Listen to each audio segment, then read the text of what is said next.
السلام عليكم ورحمة الله وبركاته صاحبة قيمة قدرين تمضان aad baan idin salaamayaa meel kasto daafaha caalamka aad ka joogtaan soo dhawaada saaxiibayaal war degdeg ah waliba ku farxad gelin doono ayaan ku hayaa ugu dambeyn laamaha amniga dalka Kenya waxay gacanta ku soo dhigeen ninkii dad qalatada ahaa ee sida arxan darrada u dilay rabbi naxariistii jannaha ka waraabiye hooyo waris ilaa gabdhood war ninkii Haashim ahaa ee laba lafoodka ahaa ee aad bartaqaaneen maanta ma garanaysid horaa loo yiri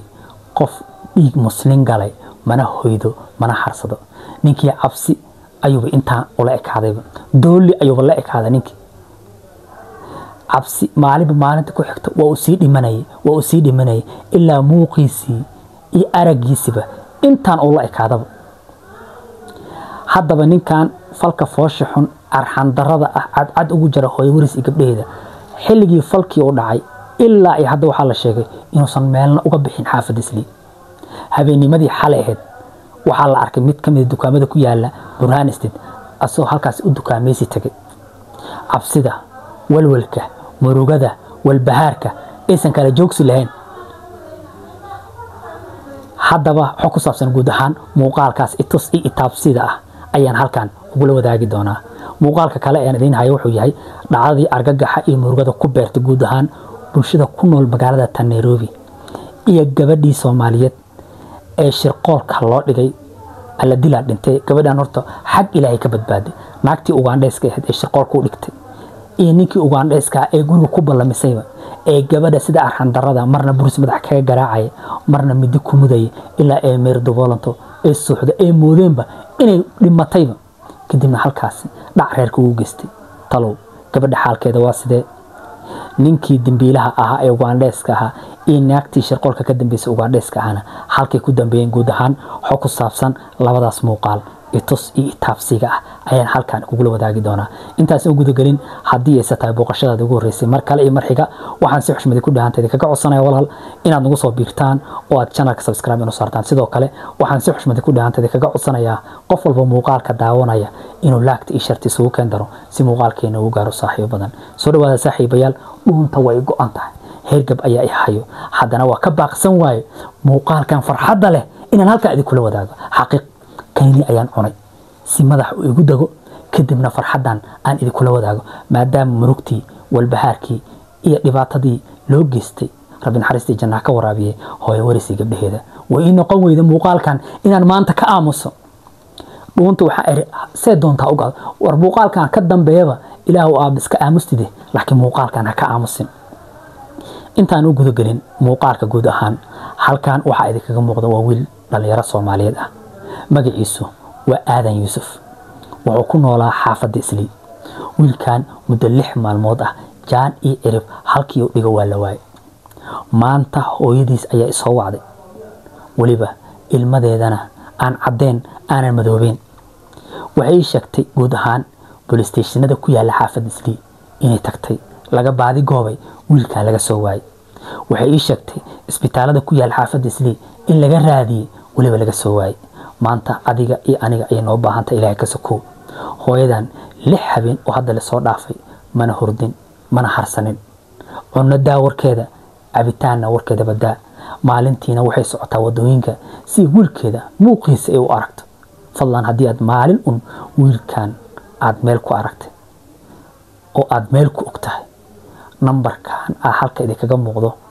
waxa wadata hooyada fadlan hadii suurtagal tahay ee aad maalin meel ku aragtay la xiriir waxa idin ka codsanayaa muuqaalkan inaad u sheer gareysaan si muuqaalkan ugu yaraan uu u gaaro qof ka warhaysa xaaladda dhabta wiilkan ku sugaya annagoo og guud ahaan magaalada Nairobi maalmihii ugu dambeysay qofkii la waayaba xaalad halis iska jirto amnigu iska xun yahay dadkina maalmaha u soo baxeen dad dhibaateen kara hooyadan Soomaaliyeed fadlan aynu wada duceyno wiilku waxay ii sheegtay inuu madaxa looga jiro madaxa ka xanuunsan yahay fadlan aan la baadi goobno hooyadan oo aan garab istaagno maanta adduunyo walaal lagu yahay waa hooyadeen oo kale ilaah baan idinku dhaariyay hooyada wiilkeeda la xilli marxaladda Nairobi iyo guud ahaan dalka Kenya uu ku sugan yahay ognahay qofkii la waayaba xaalad halisan iska jirto muuqaalkan way daawanaysaa fadlan aynu wada duceyno inuu ilaahay wiilkeedu nabada iyo hooyadan oo nabada dib ay u midoobaan 40 qof oo duceys ilaahay ducadooda inuu aqbala suurtagal ah xilli samada furanta laga yaabaa inaad aamiinta ku darto ilaahay aqbale fadlan hooyadan aan garab istaagno wiilkan aan la sheer gareyna muuqaalka aad baad u maasantihiin saaxiibayaal soo dhawaada shalay xaafadiisle waxaa ka dhacday dhacdo naxdin leh guud ahaan bulshada Soomaaliyeedna cabsi hor leh ku abuurtay waa dhacdo ugub ah wali lama arkin dhacdo noocan oo kale oo ka dhacdo isla guri gudihiisa haddaba dhacdan foosho waxay ka dhacday xaafadiisle gurigan waxaa leeyahay Ushrika Balaasa wuxuu ka mid ah guryaha ugu amniga fiican ee ku yaala xaafadiisle laakiin ilaahay wuxuu ku qoro waxa la kun sano kaan weeyeen naagtaan ee ninkaan hadda falkan in badan ay diyaarinayaan qorsho ee ugu talagaleen reerka inay ku dhacaan ayuu ahaa waxaan isku dayay inaan xiriir la sameeyo hooyada guriga iyo aabaha hooyada waxaa la sheegay inay mid safar ku maqan aabuhuna waqtigu ayaa ii saamixi waayay inaan haleelo si aan bal u wareysto xogta iyo xaaladda dhabta ay sidii wax u dhaceen laakiin nasiib darro waan waayay waxaan xiriir la sameeyay isla dadka guriga degan ee Ushrika Balaasa qaar kamid ah waxayna ila wadaageen xogta iyo xaalka sidii wax u dhaceen hora loo yiri dariskaaga waa ilaala aan lagu dirsan waxay ii sheegeen hooyada guriga iska leh inay tahay mid ka ganacsato dahabka naagta guriga joogtana xogta iyo xaalkiba inay qorsheysan mar holo hooyadii maadaama ay safar aadayna guriga waxaa taalay lacag qayb kamid ah dahabkii iyo laptopyo aabihii maalinka dhacdadan dhiciisa waxay jimco caruurtiisii ayuu istiri bal magaalka geey maanta oo u soo hawo badal waqti soo wada qaata laakiin guriga waxa ku hartay gabadhii da'da yareed ee Soomaaliyeed waana gabar dhiifoon maasha Allah aqli badan dhaqdhaqaaqa gurigana la socotay naagtii shaqaalaha ahna ayada ninkii hoos ayay ka wacatay gurigana wuxuu ku soo galay qudaar wuxuu yiri alaabtan ayaa wada 6 follow ayaan u wadaa numberka guriga ma rabo inaan sheego guriga number hebel ayaan rabaa inaan geeyo waardiyaha wuu cusbay liri wax kasta waa iska qadare laakiin ninka wuxuu sameeyay waardiyaha ahaa talo wanaagsan sharcigii uu ninka Ugandheeska wada ayuu ka qaaday halkaasna wuxuu ku qoray ID numberka iyo magaciisi oo saddexan kadibna ninkii sida ayuu ku soo fasaxay ninkan hoos waxa uu qorsanaa hub wax wata buris baangad iyo wax kasta qof lagu dhibaateyn kare gurigii markii uu soo galayna gabadhii meesha ayay soo istaagtay waliba ayadoo dhiifoon oo ogaanaysa qofka guriga yimid bacdi loo dhiibay naagta guriga gashay warkaas ma rabo in ay ku dadaaliyo ugu dambeyn muuqaalka hore u daawateen gabadhii waxa la isku dayay in la dilo wacyo culus ayaa loo geystay jirkeeda qaar kamid ah xataa midiye ayaa laga sheegay ilaa ugu dambeyn ee ogaal dhaafto ogaalkii ka tagay ee suuxdo kadibna musqashii ay ku xareeyeen muuqaalka intaas oo ka go'an yahay laakiin wararku waxay sheegayaan markii gabadhii ay u maleeyeen inay dhimatay inay inta qaadeen ay geliyeen musqasha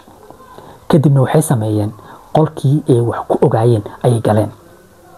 waxay bilaabeen qolkii inay jijibiyaan meel walba isleeyin hanti ayaa ku jirtay dahab lacag waxay aataba way galeen waxay soo qaada kareen way soo qaateen lacag miya dahab miya walow cadada lacagta la sheegin garaamka dahabkana aan la sheegin ee laptopyo kadibna si halhaleel ah ay guriga kaga baxeen gabadha diriska ayaa xogti ogaatay booliis ayaa sida ku soo gaaray raggii ninkii Ugandheeska iyo naagtiina ugu dambeyn track ayaa lagu sameeyay oo waxa lagu raadiyay ninkii sharcigiisii ninkii Ugandheeska ahaa naagtii Ugandheeska ahayd hantidii iyo taksiilihii wadayba ayagoo raba inay baxsadaan oo la soo qabtay oo hadda waqti xadirkan waxa su'aalo lagu weydiinayaa qaybta dambi baarista wixii warar dheerada ka soo kordhana muuqaaladeena xiga ayaan idin kula wadaagi doonaa waxaa maqlay gabadha inay xanuunsan tahay ee mid kamid ah isbitaalada ku yaala xaafadiisii lagu dabiibayo laakiin xaaladeeda rasmiga ah jirto cid noo xaqiijin karto marka laga soo tago dadka baraha bulshada ka hadlaya mooyaane haddaba dhacdadan marka cid kasta ay qabsan kartaa dhacdada familkan ku dhacdayna cid kasta ay qabsan kartaa famil walba oo Soomaaliyeed maanta waxaa jiro dukaamo ee macaamilka yihiin dukaanka markuu ka go'o raashinkana dadka qaar waxay sameeyaan by telephone ay orderkooda ka dalbadaan markii ay dukaanka tagaana orderkooda waa laga qoraa kadibna waxaa jira rag Ugandhees ah oo ka shaqeeya dukaamada raashinka kuwaasoo loo soo dhiibo kadibna guriga sidaa ku keenaan naagaha Ugandheeska xataa waxay sameeyaan marka qaar ninka inay ku amraan inuu alaabta ilaa jikada u gaarsiiyo kadibna halkii ayaa lagu kaftamaa af Ugandhees ayaa lagu sheekaystaa adiga adoo taagan ayaa kor iyo hoos laga xamanaya marka ninka hadii maadaama aad dukaanka aad macaamil ka tahay ninkana mar walba dukaanka alaabta ka soo qaaday gurigaaga keeno bishii 2 jeer ayaa laga yaabaa adiga inaad u baahan tahay halkaana waxa fududaanaysa naagta Ugandhees guriga kaaga shaqeysa in ninkan ugu dambeyn inay sheekaystaan lees fahmo xogtaadana ninkii loo sheego kadibna kula taliyo qaabku cida dhac ugu geysan lahaayeen naftiina halis ugu leed haday tahay gabdhaha guriga ku xara hantidiini intaba waxa kale oo jirto oo ilaa hadda naga dabalan waxay tahay gabar walba hooyo walba oo runtii familka kamid ah waxay baac mushtar ka dhaxeeyaan amba ay saarihin meesha lagu gado qudaartana si lamid ah waxa jira xamaali soo qaado oo guriga keena xamaaligaas iyo naagta hadii isfahmaana shirqool kale ayaa halkaas ka dhici kara taas oo halis gelin kara nafta carruurtaada iyo hantidaada midda saddexaad ee ka qarsoon ayaa waxay tahay gaas cooker markuu go'o dukaan ayaad macaamil la tahay laga yaabay warqadiisna kugu dhagan tahay jikada markuu gaaska go'aba war hebelo gaas ii soo dhiib gaaska waxa loo soo dhiibayaa nin kale Ugandhees hadii naagta iyo ninka Ugandheeska isfahmaana halkaas waxa ka dhalan kara shirqool kale oo adiga naftaada iyo maalkaaga halis gelin karta waxaan halkaan digniin iyo codsiba hawada ugu marinayaa guud ahaan guryaha ku yaala xaafadda Islii iyo maamulkoodaba in amarkooda noqdo mid sareeya shaqeyn kara waa in lagu amraa dadka guryaha degan adeega loo keenayo inay hoos u doontaan waa badbaadadooda dad madax adag ayaa ku jira Soomaali dhihi doono anaga lacag ayaan dhiibanaa see suurtagal ku tahay in adeegeen hoos loo dhigo xuraan nahay adeegaan loo keeno maya qofkii ku deganaa karo inuu amar ka qaato ha ku deganaado qofka aan qaada karin dadkaas kale masaakiinta ah ee guriga degan ee laga yaabo hooyadii aabaha inay guriga shaqo ka aadaan caruur yar yar guriga looga tagaa guriyahaas waxay dadku u dageen safe inuu ahaado guriyaha qolqolka dadka waxay u digi waayeen amnigooda iyo caafimaadkooda ilaalinayaan ilaahay waxa ilaaliye adiga marka maamulko waxa laga rabaa inuu yahay amarkaaga mid shaqeyn kara mid sareeya qofka guriga dogo runta loo sheegi karo qofka guriga degan runta loo sheegi karo qofka adeegiisa waa inuu hoos u soo doontaa kadibna weesh ayaa markor la saarayay weeshka oo soo saartaa ilaahayo hal kiilo baasta ha u qaato adoo qof kala joogin laakiin waxa halis ah hadii gudaha loo galo inay xaalad qatar halkaas ka dhalan karto fadlan maamulka iyo dadka guriga degan waa inay isfahmi karaan si loo ilaaliyo dhibaatooyinka halista ah waliba naf iyo maalba lagu weyn karo waxaalad qatar ah Nairobi dariska war iyo wacal isku ma hayaan nin walba gurigiisa ayaa u xiran maanta gurigaaga hadii lagu dilay xataa wallahi cid ku og ma lahan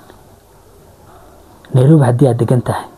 cid dariska kula ah ama cid ku sii degan mistaqaanin maya wiishkaas ayaa lagu kulmaa marka qaar waxa suurtagal ah ilaa salaamin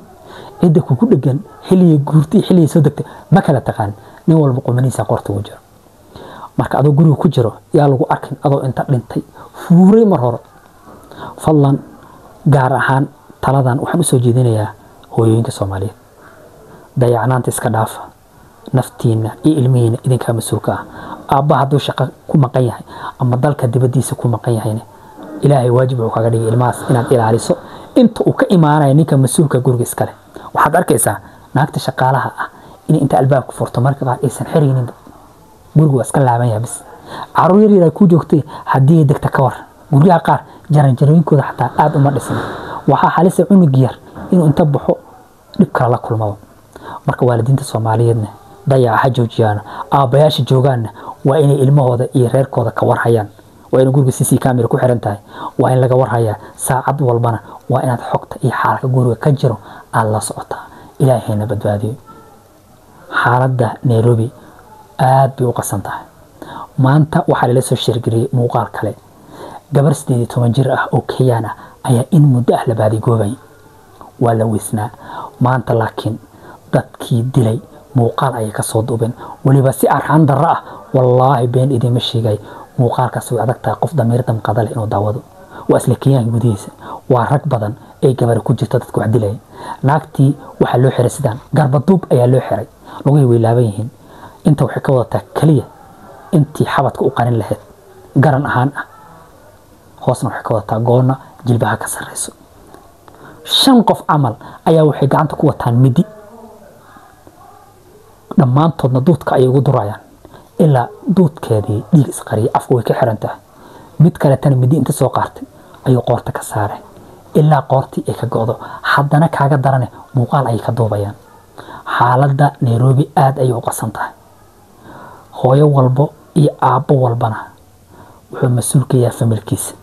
وإن أدلو ذالا وإن تعدر ديرادنا موجيا ناقا شقالها إي قورغا جوغانا حقيقي وعدوغا كوبات إي قورغا كوغو جرو أديغان آدن أغين لعاقا يكا قاتان مروي كو سحريان مروي علمية كادليان مروي هندديان أديغان لعاقا يكا ربان وحالة هالسة والدين تسوماليات نيروبي حالة دادو إسبدش فضلا هلا دادالو هلا إسئلاليو هبينك حيل هرقوري هلا قالو والعروس هدي لقاه وعحتا اسكو داي حلي هورو inaad ka soo dhamaato 8 saac aan gaaray 9 saac aan gaaray wallahi danku uma jirto waxa laga yaabaa aabaha inuu safar ku maqan yahay hooyada ilmihii la joogto naagta shaqaalaha joogto ilmihii hooyadii weelisayna inay tiri aroos aada waxa isku haray ilmihii naagta shaqaalaha ilmaagii oo la qalama harta inaad timaado dahabkii rameesh ku la qaatarta miya ilmiyo meeda u timaado warshalay wax ma taree hadii aad tahay hooyo kaligeed joogta aabana uu kula joogin aroos ma ahane wax kasto la soo sheega fadlan ilmahaaga wax ka qaalisan male ilmahaaga la joog ilaasho hala taxadaro hala is ilaaliyo waana abuurisa ka horreysay bal hala dadaalo haddaba muuqaalka kale ee farxadda leh ee aan idin haaya ayaa wuxuu yahay ninkii dad qalatada ahaa ee sida arxan darada u dilay hooyo walisi gabdheed Allah u naxariistee ninkii Haashim ahaa ee lafoodka ahaa horta gacanta lagu dhigay ninkii oo cabsida murugta walbahaarka inta isugu tageen dhiig muslimna ma qarsoomee qofkii dhiig muslim galo mana hooydo mana harsadee ninkii intaan ayuu la ekaaday cabsidii iyo murugadii iyo dhiigii muslimkii ayaa sidan ka dhigay ma qabo qof dhiig muslim gale ma qabo ninkii muuqaalkii sidaas isku dhan rogay waa madoobaaday jab ayuu noqday ninkan waxa la sheegay falkii foosh xuma soo u geystayba inuu ku dhumaaleysanay xaafadda Islii ilaahay baa naga bixiyay dad badan ayaa halkaan isaga sugnaa waliba aan la socon xaalad ninkan xaafadda Islii uu ku dhumaaleysanay waxa la yiri loo maro laazimiga ayuu yimaadaa ninkii habeennimadii xalay ahayd ayaa lagu arkaa soo dukaameysi tagay xaafadda Lira Burhan Estate ganacsada halkaas jooga ayuu tagay dumar iyo rag wuxuu yahay xogta kuma hayo laakiin dukaankii uu tagay ayuu wuxuu rabay asagoo cabsida murugada walbahaarka jeesiga u dhartay ayuu dukaankii tagay wuxuu rabay inuu halkaas ka gato buskut cabitaan iyo sunta jiirka sababta u gadanaya ilaa hadda dadku isweydiinayaan talow ma dad hor loo rabay inuu dilo mase asaga ayaa nafta yar rabay inuu isdhaafsiyo dukaankii markuu wax ka iibsaday oo la warsan jirmahayna dhaaf oo ka tagayna booliskii ayaa meeshii degdeg ku soo gaaray ma soo uriyeen adiga kala sheeg ma taleefanka ayuu wax ka gatay oo taleefankiisii ayaa la baaray lama oga inuu kaash wax ku gatay iyo inuu embassy isticmaalata halka kuma xusna laakiin ninkii isla markii booliska ayaa yimid waa la baaray meeshii ayaa square lagu qabtay ninkii qofkii ganacsada nin inaag wuxuu yahay meesha kuma cadee nin la afkiga soo qabanayay ganacsadii waxa iibinayay ayaa loo tagay su'aalaad ayaa halkii lagu weydiiyay waxa la weydiiyay ninkii Haashim ahaa warning saasa iimid waxba u iibsado waga tagay adii muuqaalada dukaanka xirnaa CC kaamirada ayay arursadeen wayna iska tageen ninkii asagoo xaafadiisa ku dhumaaleysanaya maanta dooro biyo ku dhacday oo kale halkaas ayaa laga soo qabtay alla macaana sus inta loo qabtay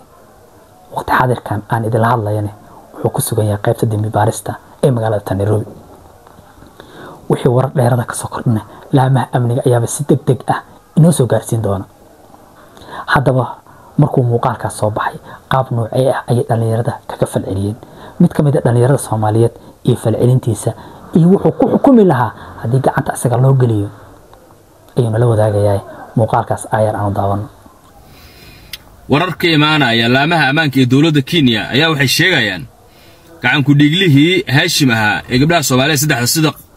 qaab darrada u dilay in la soo qabtay oo gacanta lagu soo dhigay lana soo xiray bay laamaha amaanku hadeer sheegayaan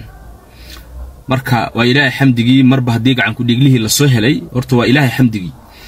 laakiin anigu waxa oran lahaa hadii xitaa la soo helayba ninkan maadaama uu gabar horeyna soo dilay haddana uu gabdho kala laayay waxa oran lahaa dawladda inta hoos lagala heshiiyo kibigiisaba hala kasbeeyo yaan la xirinba baa anigu soo jeedin lahaaba marka warkaas oo degdeg ah hadeer laamaha amaanku xaggooda ka imaanaya in gacan ku dhiiglihii la soo helay lana soo xiray cadaaladana la marsiin doono hadeer la sheegayaa sidaas ogaanaysa daawadeyaal ra'yiga wiilkaasi Soomaaliyeed inaad daawateen ayaan filayaa adigu daawade haddii ninkii dad qalatada ahaa ee Haashim ahaa magaciisa runtii ninkan waa mahad haddii lagu keeno oo la yiraahdo xukun maxaad ku xukumileed ma sidoo u dilay arxan darada ahaa ee hooyo warisi gabdheeda cad ugu jarjaray si lamida miyaad ugu jarjari lahayd maxaad ku dili lahayd ma sun ayaad sii lahayd ma midi ayaad ku dili lahayd ma sidoo u dili lahayd bal ra'yigaaga xor ayaad u tahay qaybta commentiga noogu cabir halkaas inoogu reeb haddaba labadaas kiis wixii warar dheerada ka soo kordho ninkii dad qalatada ahaa ee Haashim iyo ninkii Ugandheeska iyo naagtii Ugandheeskaba wararkeena xiga ayaan idin kula wadaagi doonaa waad ku mahadsantihiin daawashada muuqaalkan hadday sataa booqashada ugu horeysa mar kale mar xiga waxaan si xushmad ku dhaantay kaga codsanayaa inaad nagu soo biirtaan channelka subscribe inoo saartaan muuqaalka aad la gareysaan share-tan aad nagu dartaan si muuqaalkeena uu gaaro saaxiibo badan muuqaalkan mid lamida inta kulmi doono waxaan idinkaga tagayaa assalaamu calaykum wa rahmatullaahi wa barakaatuh